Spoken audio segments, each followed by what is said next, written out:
Assalamualaikum warahmatullahi wabarakatuh.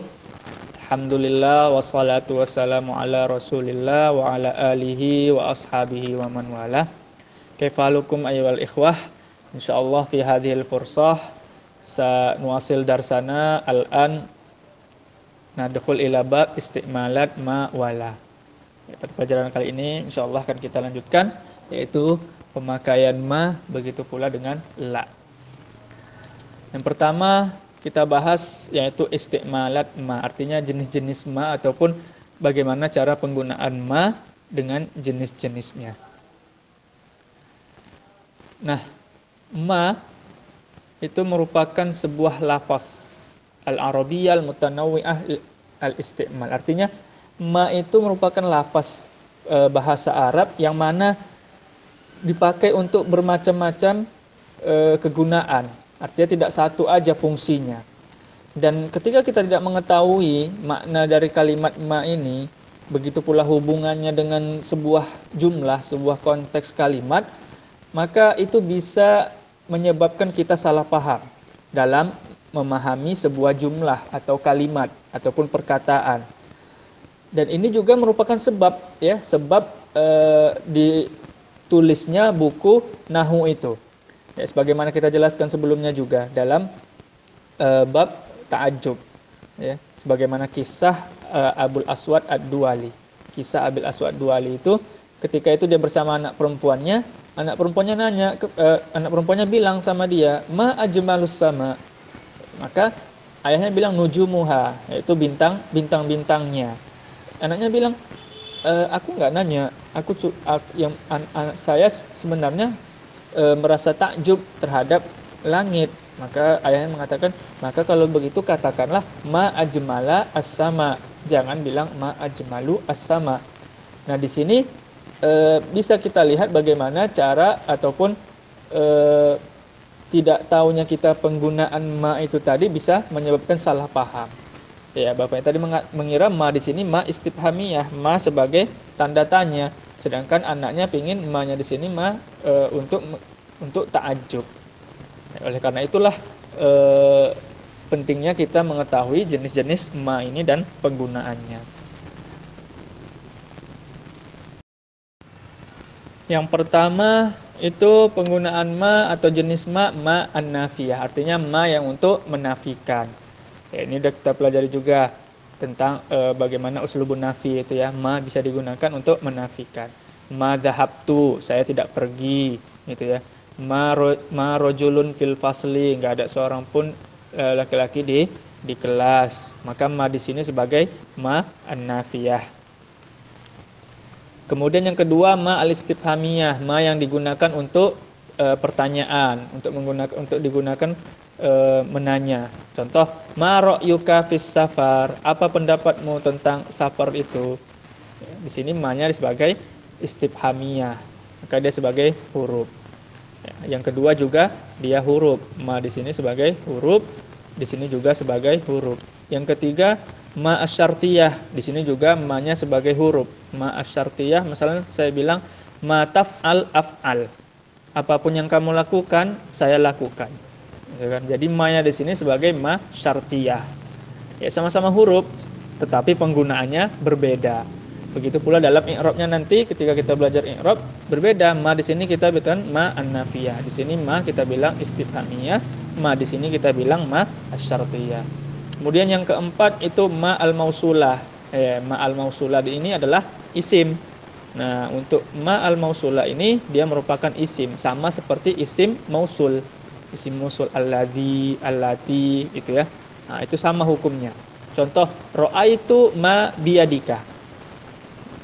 Kenapa dia dikatakan ma al-mausulah? Karena bisa ditafsirkan, ditakwilkan ke isim mausul. Ketika saya bilang ra'aitu ma biyadika, artinya ra'aitu alladzi biyadika. Sama artinya. Ra'aitu alladzi biyadika. Hanya saja ma di sini dia bisa dipakai secara umum, artinya boleh dipakai untuk mudzakkar, muannas, musanna, jama'. Dia boleh, sedangkan isim mausul yang biasanya seperti alladzi, allati itu kan khusus. Alladzi khusus untuk mufrad mudzakkar aja. Kalau untuk musannanya kita mengatakan alladzani. Gitu kan? Untuk jamaknya kita bilang alladzina. Sedangkan ma ini tidak, mau jamak, muannas, mufrad, muzakkar dipakai tetap ma, nggak berubah. Artinya dia bisa ditakwilkan ke isim mausul. Ra'aitu ma biyadika, artinya ra'aitu alladzi biyadika. Ra'aitu ma fil fasli, ra'aitu alladzi fil fasli. Itu ma al-mausulah, bisa ditakwilkan ke alladzi. Kemudian yang selanjutnya yaitu yang kelima dari jenis-jenis ma ataupun penggunaan ma, ada yang dinamakan dengan ma al-masdariyah. Adapun ma al-masdariyah itu artinya ma sama fi'il setelahnya itu bisa ditakwilkan ke masdar fi'il tersebut.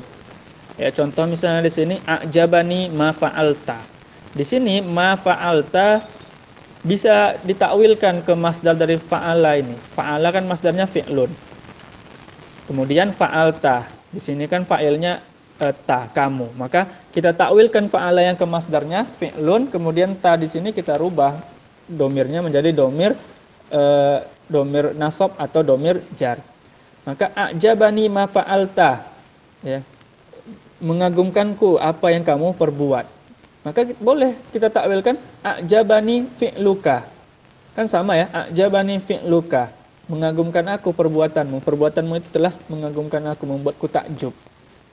Apa yang kamu lakukan membuatku takjub, kan sama artinya. Maka ma di sini ma masdariyah. Artinya ma dengan fi'il setelahnya itu bisa ditakwilkan ke masdar dari fi'il tersebut. Oleh karena itu dinamakan dengan ma al-masdariyah. Kemudian untuk jenis yang keenam dari penggunaan ma ataupun jenis-jenis ma itu ada namanya ma amilah amala laisa. Artinya ma yang beramal amalan laisa, sama seperti laisa amalnya. Yaitu apa? Merofakkan isim dan menasabkan khobar. Contoh ma talibul ilmi muhmilan. Ya, di sini ma-nya dari mana kita tahu ma di sini amilah amala laisa? Kita lihat di sini dia merofakkan isim, talib sebagai isim ma. Kemudian di sini dia menasabkan khobar. Karena asalnya kan talibul ilmi muhmilun. Di sini muhmilan, nasab mansub dia. Dia sebagai khobar ma. Maka ma di sini beramal. Apa amalnya? Sama seperti laisa, yaitu merofakkan isim dan menasabkan khobar. Itu jenis yang keenam dari ma. Adapun yang terakhir, yang ketujuh dari jenis ma ataupun penggunaan ma itu ada namanya ma al-kafah. Ini udah kita pelajari sebelumnya di bab inna ataupun ma takufu inna an amaliha bima. Ya, ma di sini ma kafah artinya ma yang terletak setelah inna, yang bersambung dengan inna, yang mana ma di sini ya membuat inna tersebut tidak beramal. Ya, kita ketahui inna itu beramal menasabkan isim dan merofakkan khobar. Namun kada ada ma di sini bersambung dengan inna, dia tidak jadi menasabkan isim dan merofakkan khobar. Sama kembali seperti asalnya zaidun qaimun. Innama zaidun qaimun.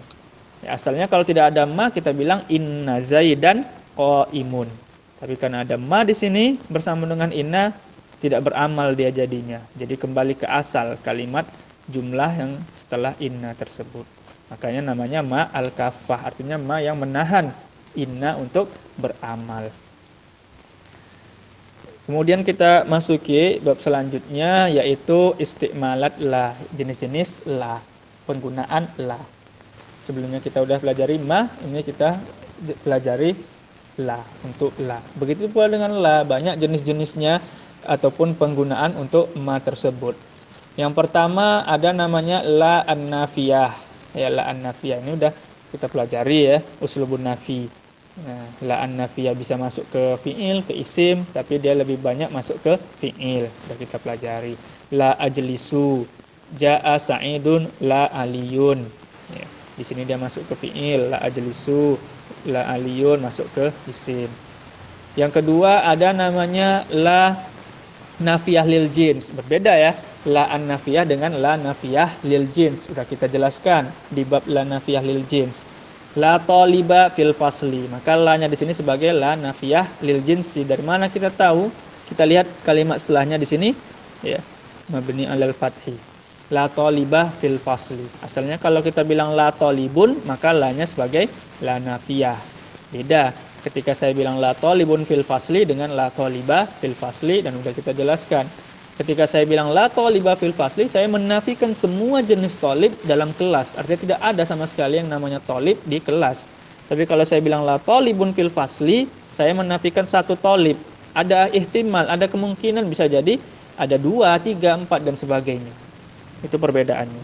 Kemudian jenis yang ketiga dari la itu adalah la al-amilah amala laisa.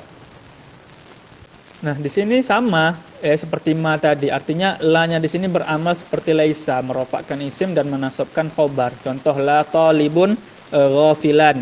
Ya, ini talibun sebagai isim la, ghafilan sebagai khobar la. Yang keempat itu ada la an-nahiyah, ya, la an-nahiyah, la taghfal, la tajlis, la tadkhul. Itulah an-nahiyah.